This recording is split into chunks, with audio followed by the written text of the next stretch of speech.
Think about the last time you tried to change a habit. Maybe you wanted to stop scrolling on your phone before bed. Maybe you wanted to start exercising in the morning. Maybe you wanted to eat healthier or work more productively. What did you do? If you're like most people, you tried to try harder. You told yourself, I just need more willpower. I just need to be more disciplined. I just need to want it badly enough. And when you failed, when you found yourself scrolling, skipping the workout, or eating the thing you said you wouldn't eat, you blamed yourself. I'm so weak. I have no self-control. What's wrong with me? Here's the truth that changes everything. Your willpower is not the problem. Your environment is. The most disciplined people in the world are not the ones with superhuman willpower. They're the ones who have designed their environment so that they don't need willpower. They've made good habits easy and bad habits hard. They've arranged their physical and digital spaces to support their goals automatically. They've removed the friction that leads to failure and added the friction that prevents temptation. Consider this: a study of hospital nurses found that those who had to walk farther to get hand sanitizer used it less often. When the sanitizer was moved closer right next to the patients, bed usage increased dramatically. The nurses didn't change. Their intentions didn't change. Their environment changed, and that changed their behavior. This is the power of environmental design. You don't need to be a different person. You just need a different room. Today, we're going to explore the science and art of designing an environment that makes success easy. We'll look at the psychology of friction, the power of choice, architecture, and practical, actionable strategies you can implement today in your home, your workplace, and your digital life. Because here's what I want you to understand: you are not lazy. You are not weak. You are fighting against an environment that was not designed for your success. And once you learn to redesign it, everything becomes easier. Let's begin.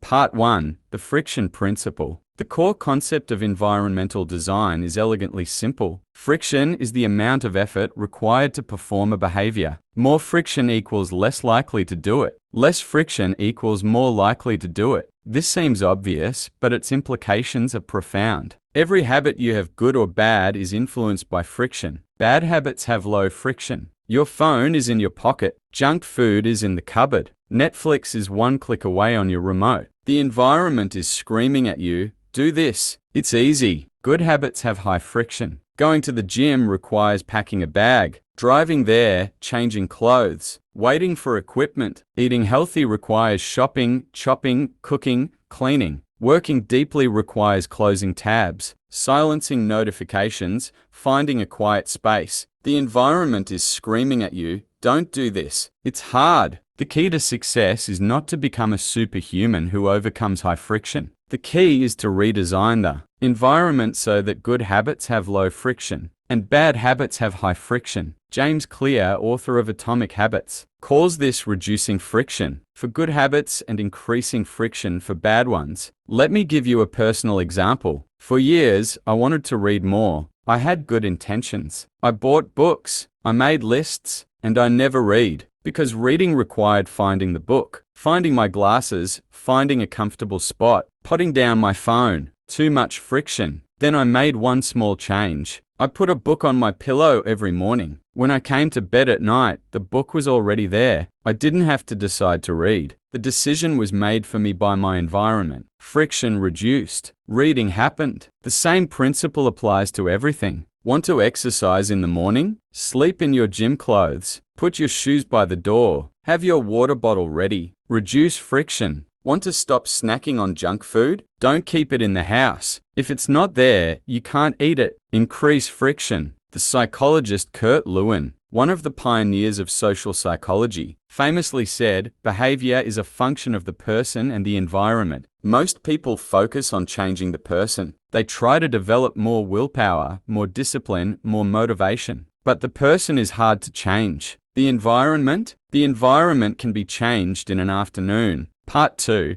Choice Architecture, the Science of Defaults. The friction principle leads us to a related concept, choice architecture. Choice architecture is the practice of structuring the environment to influence decisions. It's based on the work of Nobel Prize-winning economist Richard Thaler and legal scholar Cass Sunstein, authors of the book Nudge.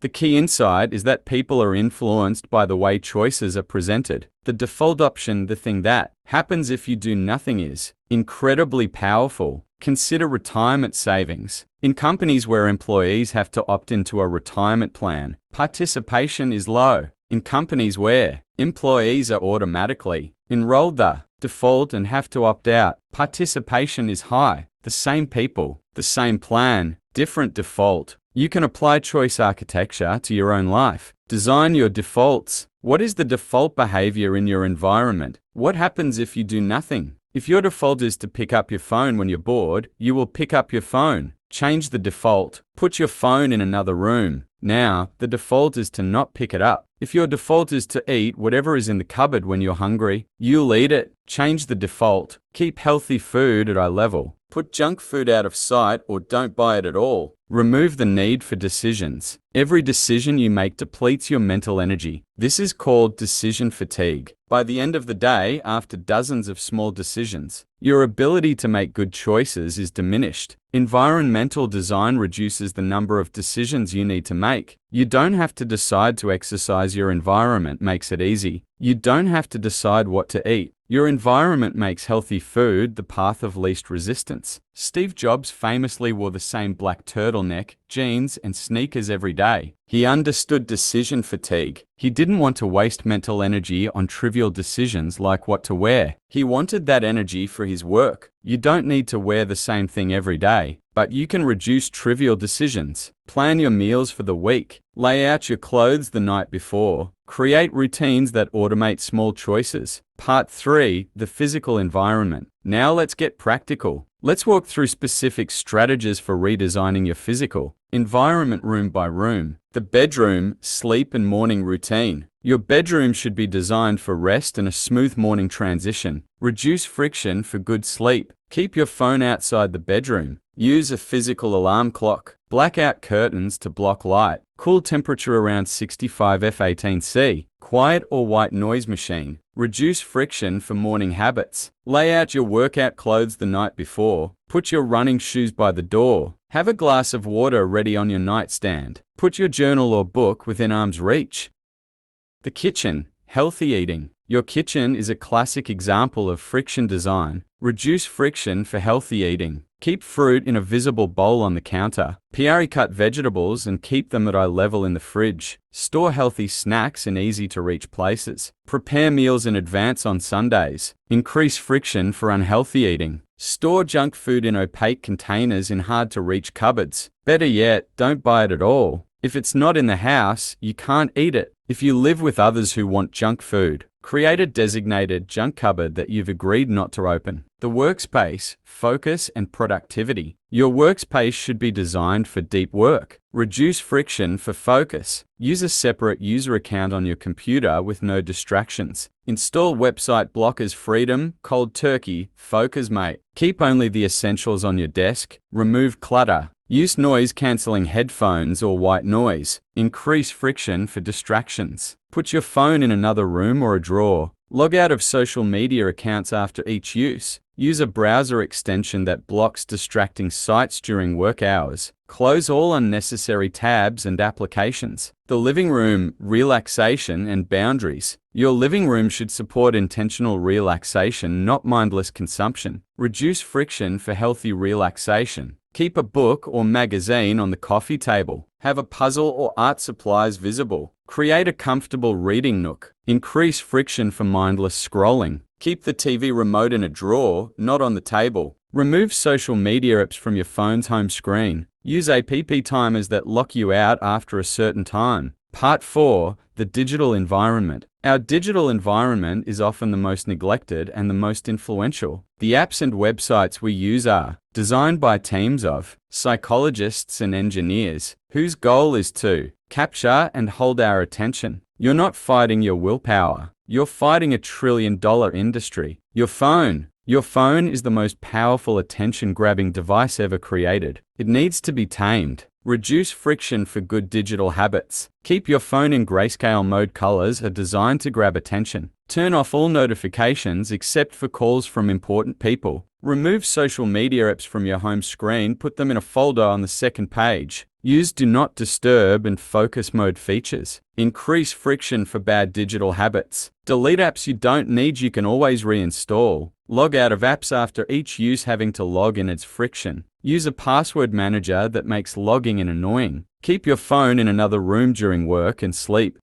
Your computer. Your computer is your primary tool for deep work or your primary source of distraction. Reduce friction for focus. Create a separate user account with no distractions, no social media, no games. Use distraction-free writing tools, i.e. Writer, Focus Writer. Close all tabs except the one you're working on. Use a browser extension that blocks distracting sites during work hours. Increase friction for distractions. Use website blockers, freedom, cold turkey, self-control. Unsubscribe from email newsletters, use unroll.me. Turn off email notifications. Check email only at designated times, not constantly. Social media. Social media is designed to be addictive. The infinite scroll, the variable rewards, the notifications, all engineered to keep you engaged. Reduce friction for healthy social media use. Schedule specific times for social media, for example, 15 minutes after lunch. Use a timer and stop when it goes off. Log out after each session.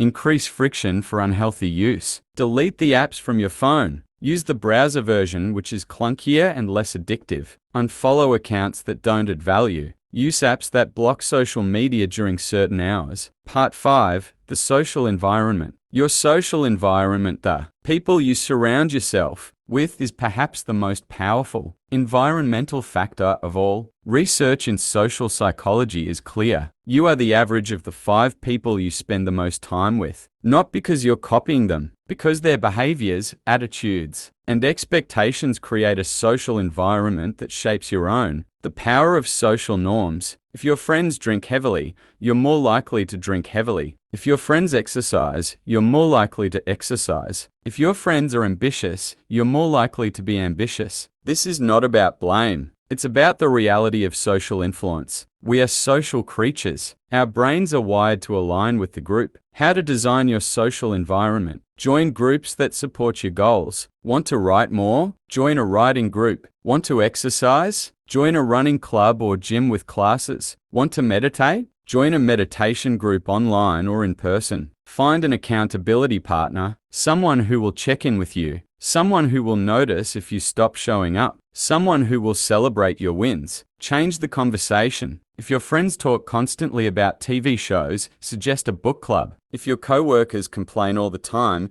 try to redirect to solutions. If your family eats unhealthy food at gatherings, offer to bring a healthy dish. Set boundaries with draining people. Some people create an environment of negativity, drama, or pressure. You can't always remove them from your life, but you can limit your exposure. See them in groups rather than one-on-one. Keep visits shorter. Have an exit strategy, a reason to leave. Don't share vulnerable information with people who will use it against you. The digital social environment. Your online social environment matters too. Unfollow accounts that make you feel bad about yourself. Mute or block toxic people. Curate your feed to include uplifting, educational, or inspiring content. Use lists to separate work from social. Part 6. The implementation plan. We've covered a lot. Now let's distill it into a simple, actionable implementation plan you can start today. Phase 1. Audit your environment. For 1 week, act like a scientist, observing your own behavior. Don't judge, just notice. Ask yourself, when do I get distracted? What's in my environment at that moment? When do I succeed? What's different about that environment? What friction is blocking my good habits? What low friction is enabling my bad habits? Keep a log. Write down specific observations. Every night around PM, I reach for my phone and scroll for 45 minutes. Every morning, I intend to exercise, but I can't find my shoes. Phase 2. Remove one barrier. Pick one bad habit you want to change. Identify the friction that makes it easy. Increase it. Deleted the app. Put the phone in another room. Hide the remote. Stop buying the junk food. Pick one good habit you want to build. Identify the friction that makes it hard. Decrease it. Lay out the clothes. Chop the vegetables. Put the book on the pillow. Set up the website blocker. Phase 3, design your defaults. What is the default behavior in your environment?